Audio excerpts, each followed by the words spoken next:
এখান থেকে বুঝে যান মা কি জিনিস। আহা, মা এমন এক দরদের জিনিস, মা এমন এক নিয়ামত সন্তানের জন্য।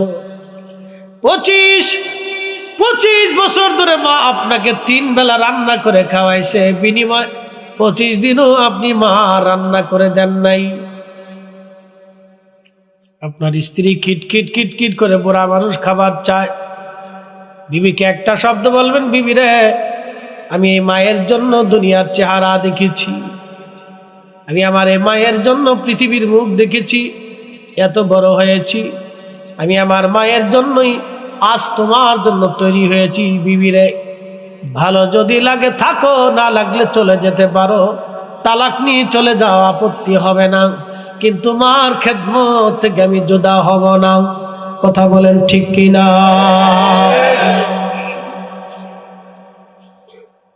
স্ত্রীকে আগে বোঝানোর চেষ্টা করবেন, আগে আঘাত করবেন না, তাকে আগে বুঝাবেন। যদি বুঝে না আসে তাহলে বিছানা কথা বন্ধ করে দিবেন।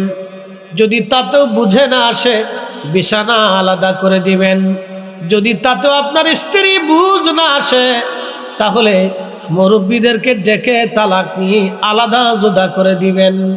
মারামারি পিটিপিটি গুতাগুতি কোলাকুলি করবেন না। জেল মামলা হামলা এইগুলির ভিতরে যাওয়া যাবে না। নবী 3টা শর্ত দিয়ে দিলেন। 1 নম্বর স্ত্রীকে বুঝাবেন, যদি না বুঝে 2 নম্বর স্ত্রীকে আপনি কথা বন্ধ করে দিবেন।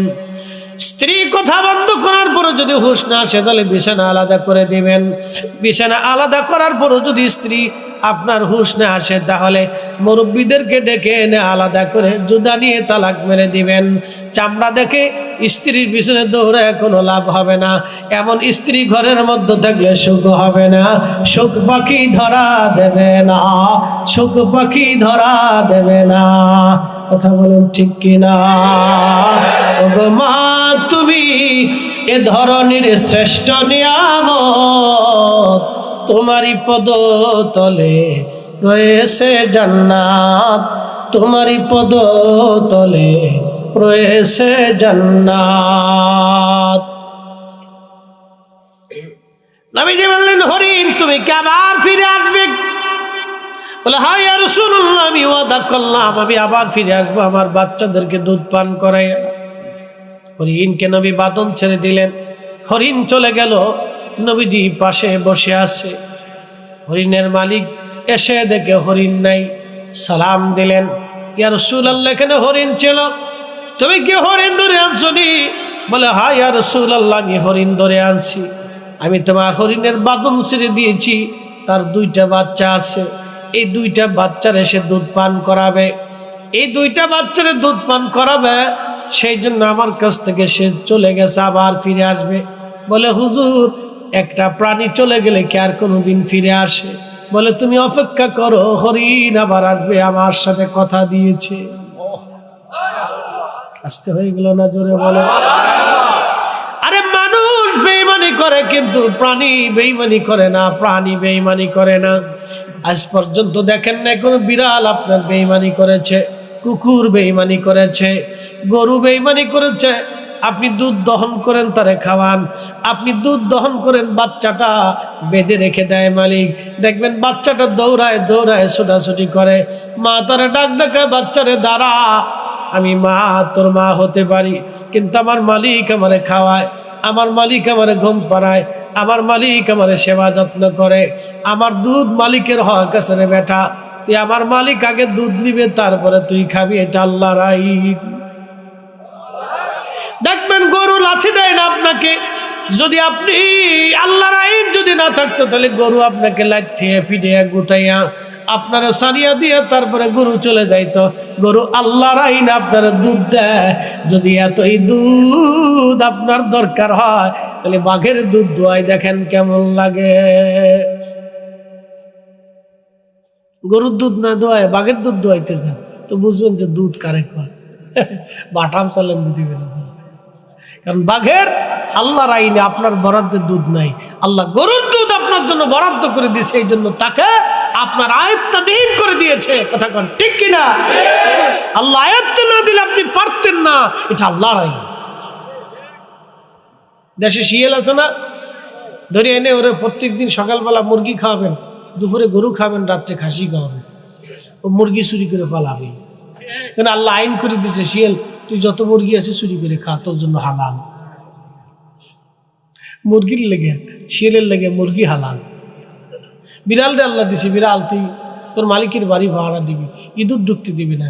ইঁদুরের দিছে তুই তোর বান্দার যত গোলার ভিতরে ধান আছে তুই চুরি করে খাবি, এটা তোর লেগে হালাল। সেটা করলেন আল্লাহু আকবার, আল্লাহু খায়রুল মাকিরিন। আল্লাহ বড় কৌশলওয়ালা, অনেক বড় কৌশলওয়ালা।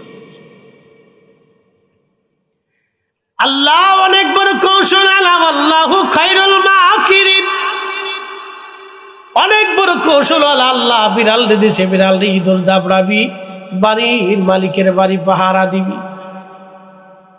এই জন্য ইঁদুর পাহারা দেওয়ার জন্য বিড়াল পালা লাগে। সর ঘরের মধ্যে যাতে না আসে, শিয়ালে মুরগি যাতে ধরে নিয়ে না নেওয়া যায়, কুকুর দিয়ে পাহারা দেওয়া লাগে।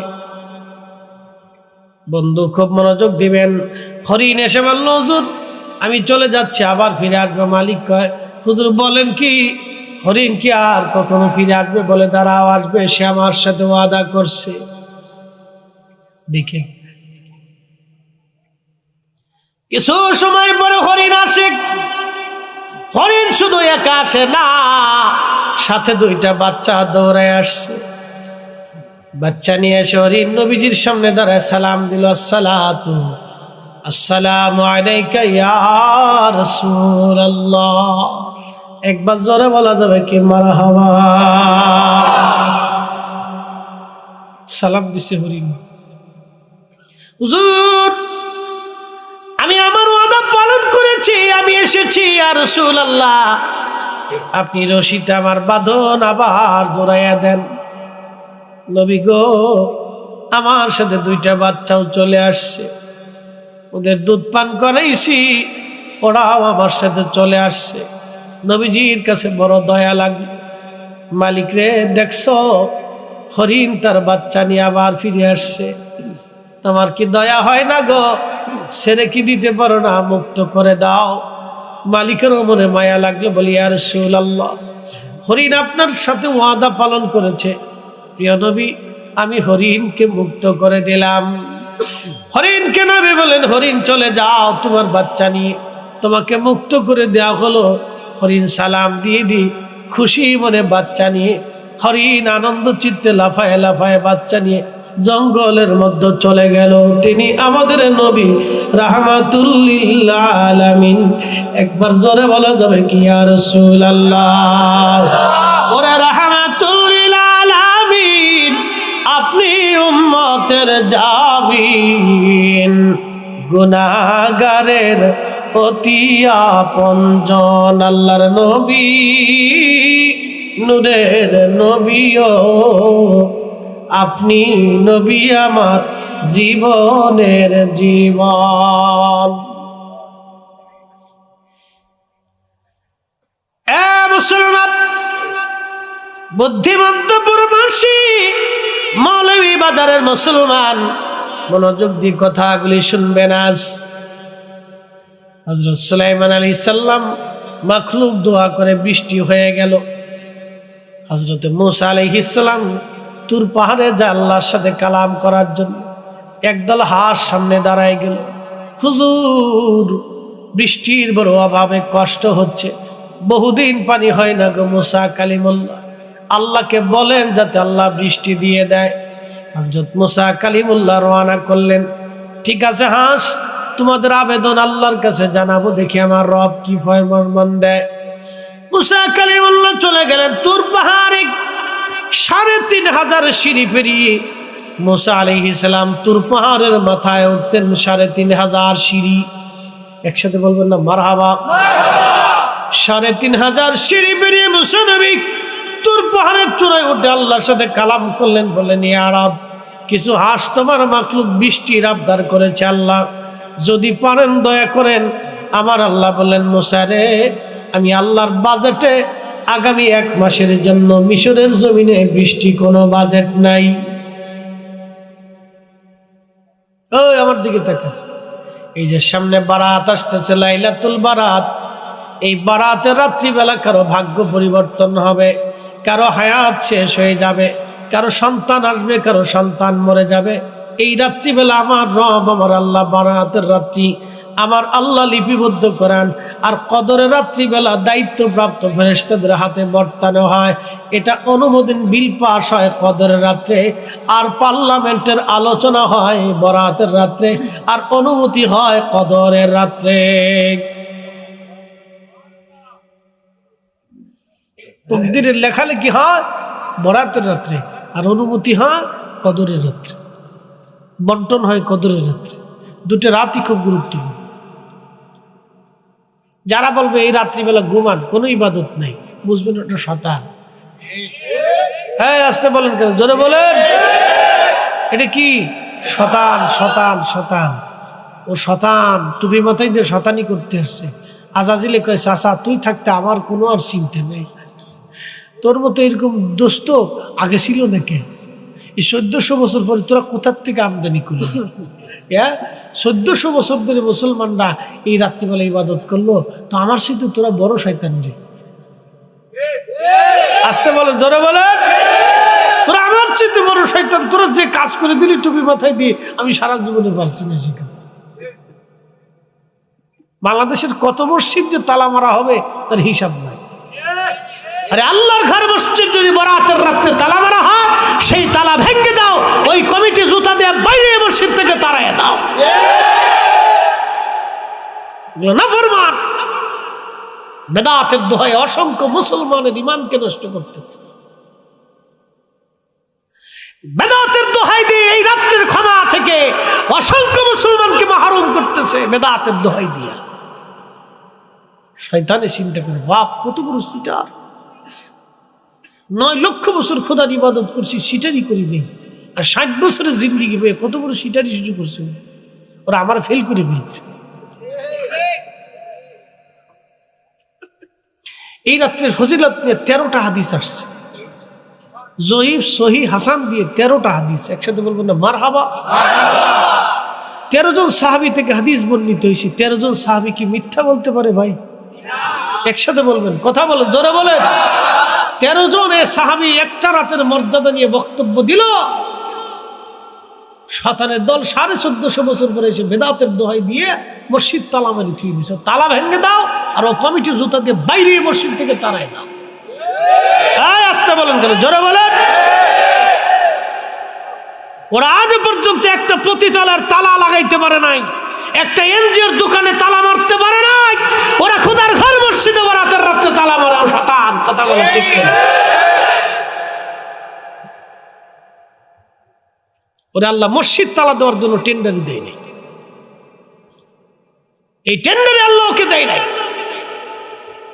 এগুলো আসছে মুসলমানদের ভিতরে বিভেদ তৈরি করে অশান্তি, বিশৃঙ্খলা, ফাসাদ সৃষ্টি করার জন্য।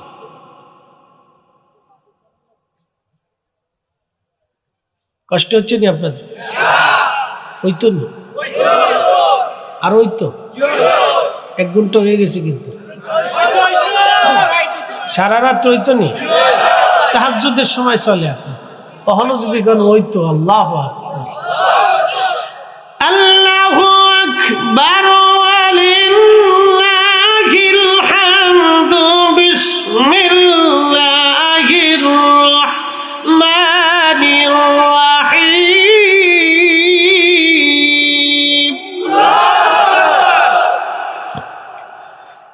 ইয়া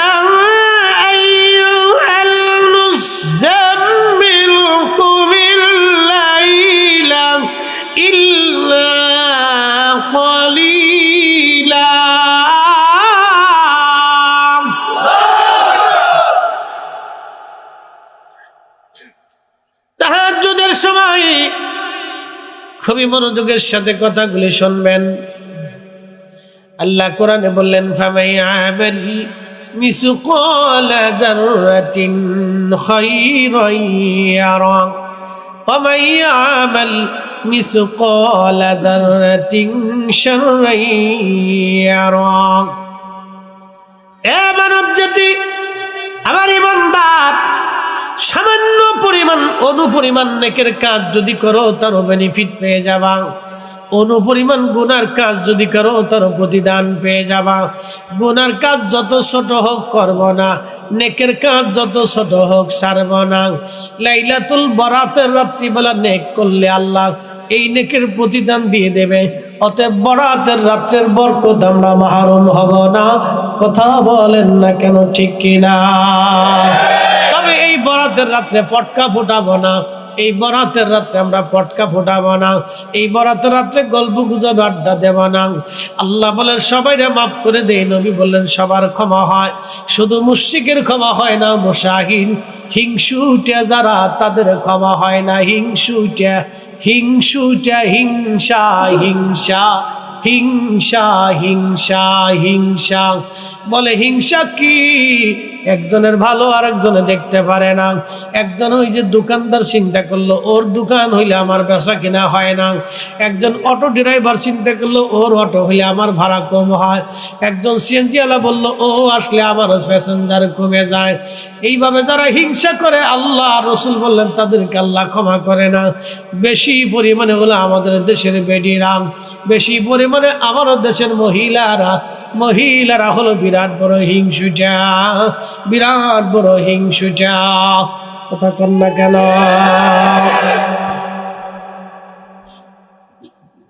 বুঝছনি ওয়াজ?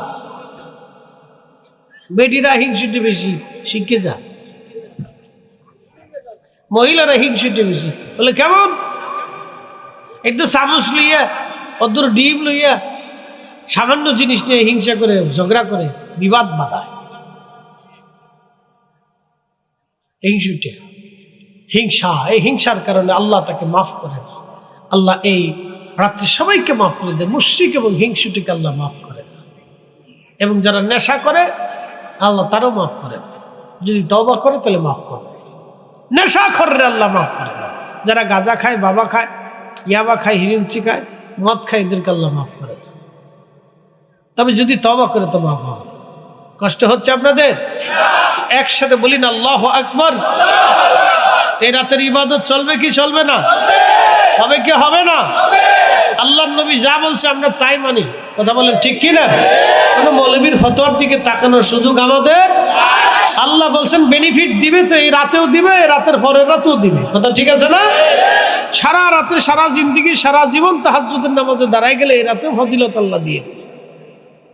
অতএব বরাতের রাত্রে আল্লাহ একটা আলাদা মর্তবা দিছে, অতএব এটার বরকত আছে। হাজরতে মুসা কালিমুল্লাহ চলে আসলেন। তিনি হাঁসের দল মুসা নবীর সামনে দাঁড়ায় গেলেন। নবী গো, আমরা বৃষ্টি চাইছিলাম, আল্লাহর কাছে বলছেননি। হাঁসের আরে রবের কাছে বলছি বৃষ্টির কথা, আল্লাহ বলে দিয়েছেন আগামী 1 মাসে কোনো বৃষ্টি নাই। তখন হাঁস জিকির করতে লাগলো, আমার সাথে পড়েন আলহামদুলিল্লাহি রাব্বিল আলামিন। আমার সাথে জোরে পড়েন আলহামদুলিল্লাহি রাব্বিল আলামিন। আর জোরে পড়েন আলহামদুলিল্লাহি রাব্বিল আলামিন। হাঁসের দলে জিকির শুরু করে দিল, সমস্যরে একসাথে জিকির করলো আলহামদুলিল্লাহি রাব্বিল আলামিন।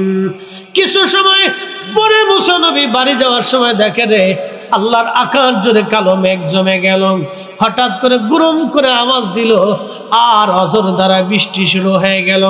বৃষ্টি এত পরিমাণে নামলো হাঁটু পর্যন্ত বৃষ্টিতে ভরে গেল। ওই হাঁসের দল সাতটায় মুসা কালিমুল্লাহর সামনে এসে বলল, নবী গো, আপনি না বলেন আগামী 1 মাসে বৃষ্টি হবে না, আল্লাহ এত পরিমাণে বৃষ্টি কেন দিল গো? মুসা নবী লজ্জা পেয়ে গেছে, বলো কি? কথা তো সত্য। আল্লাহ আমাকে বললো বৃষ্টি বাজেট নাই, আবার বৃষ্টি দিয়ে দিল, আল্লাহ কারণ কি? আল্লাহ সাজদা করে আল্লাহ একটা মাখলুকের সামনে নবীরে লজ্জা দিয়ে ফেললা, আল্লাহ তুমি বৃষ্টি কেন দিলা? আল্লাহ ডাক দেখে মুসারে, যখন হাঁসের দলের তুমি বলছো বৃষ্টি হবে না, তখন তারা কি বলেছিল? বলেছে আলহামদুলিল্লাহি রাব্বিল আলামিন। এ মুসা, বৃষ্টি নামক নিয়ামত না পাইয়া আমার হাসের দলেরা আমার জিকির শুরু করলো, আমার হাম করলো, প্রশংসা করলো, কৃতজ্ঞতা আদায় করলো। নিয়ামত না পাই যারা কৃতজ্ঞতা আদায় করলো, মুসারে আমি রব্বুল আলামিন নিয়ামত না দিয়ে কি আর পারিনি? আমার রহমতের দরিয়ায় জোশ লেগে গেছে রে মুসা, আমি আল্লাহ তাদেরকে বৃষ্টি দিয়ে দিছি।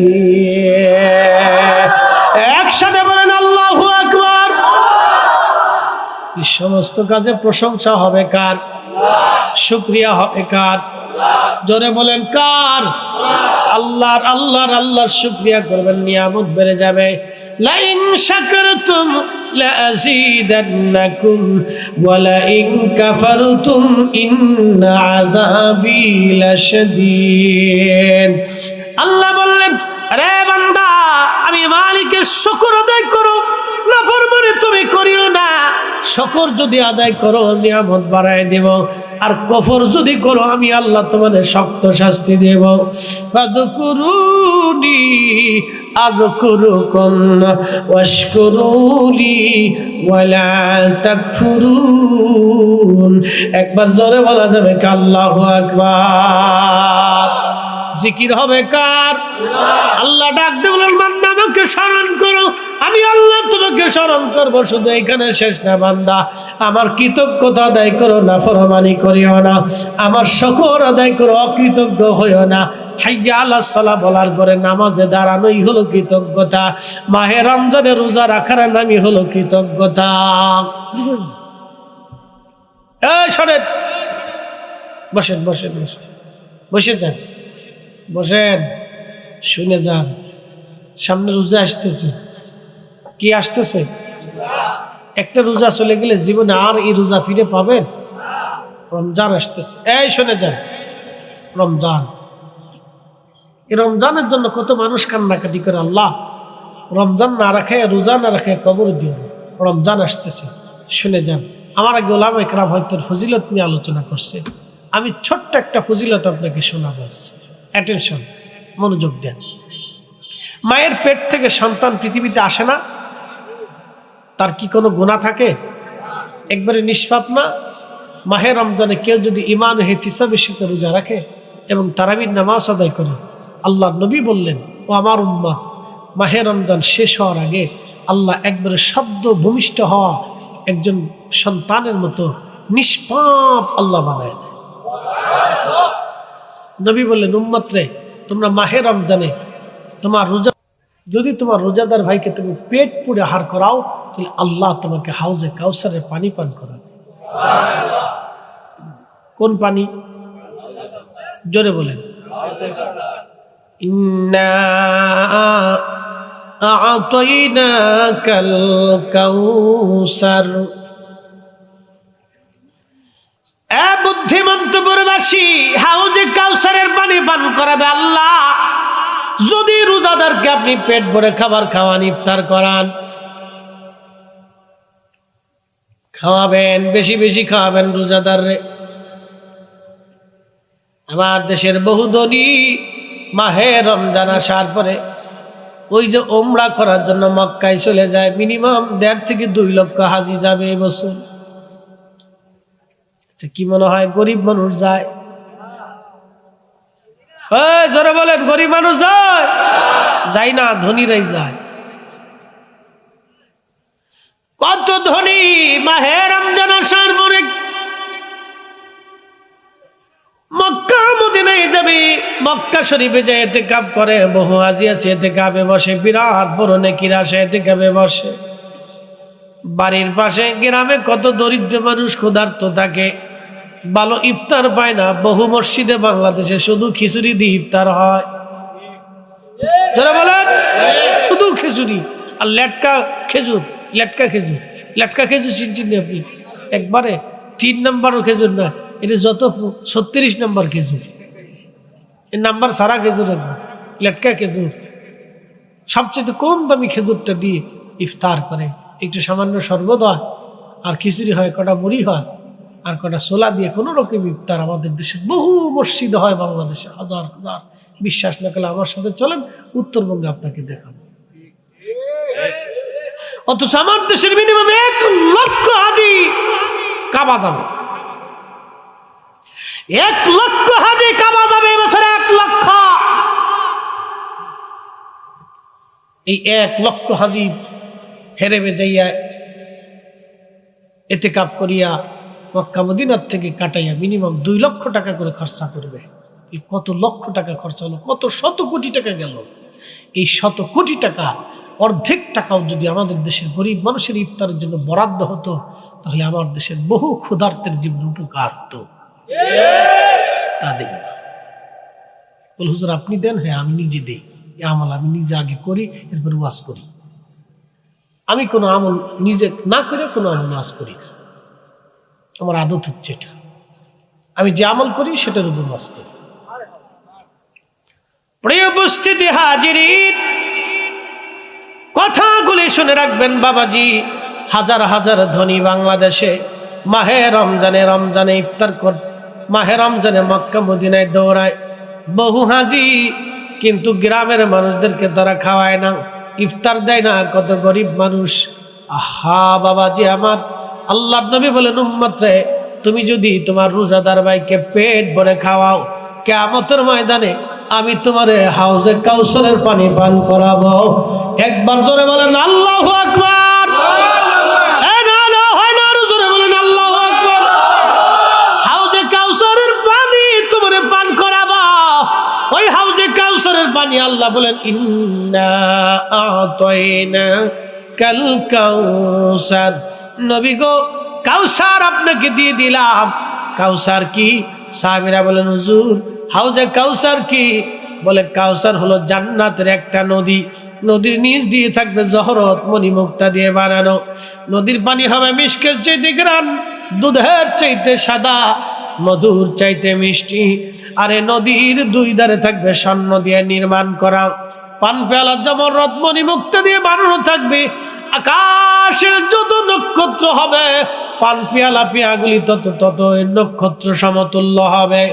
সাহাবীরা রে, এই জান্নাতের নদীটা হাসরের ময়দানে, কিয়ামতের ময়দানে আল্লাহ প্রবাহিত করাবে। সাহাবীরা রে, এই নদীর পাশে পাখি থাকবে এত সুন্দর, যা চোখ কোনোদিন দেখে নাই, হৃদয় কখনো কল্পনা করে নাই। এত সুন্দর। আমি মেরাজের রাত্রিবেলা জান্নাত ঘোরার সময় আমি নবী নিজে হাউজে কাউসারের পানি হাতে হাতে আসছি। এত সুন্দর পানি। সাহাবীরা রে, কিয়ামতের ময়দানে আমি 1 পেয়ালা পানি পান করাবো।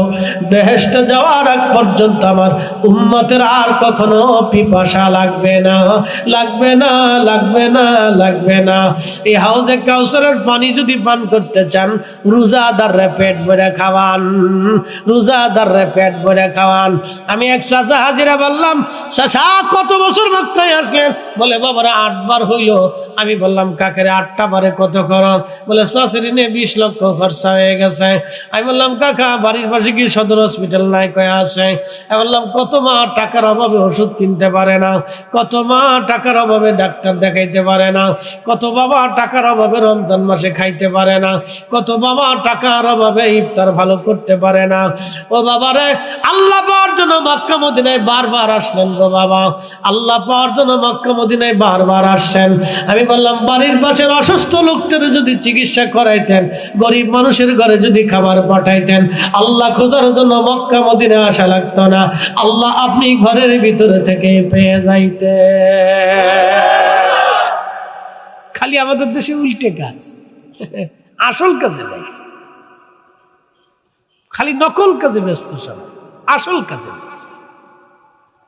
একজন হাজির কতবার মক্কা মদিনা যাওয়া? একবার হলো ফরজ, বাকি যা আসবে সব নফল। ইচ্ছা হলে যাবে, না হলে যাবে না। কেন বারবার যেতে হবে? পিকনিক করার জন্য যায়, বড় দামি হোটেল নেই, কলুত টাওয়ার, প্রত্যেক দিন 1 লাখ টাকা খরচা। বাপরে বাপ, ও বাপের টাকা দিয়ে যায় না তো, সব 2 নম্বরই টাকা, জনগণের টাকা। হ্যাঁ কথা বলবেন, মানুষের রক্ত মেঘা জমি মেঘে দিয়ে টাকা মেরে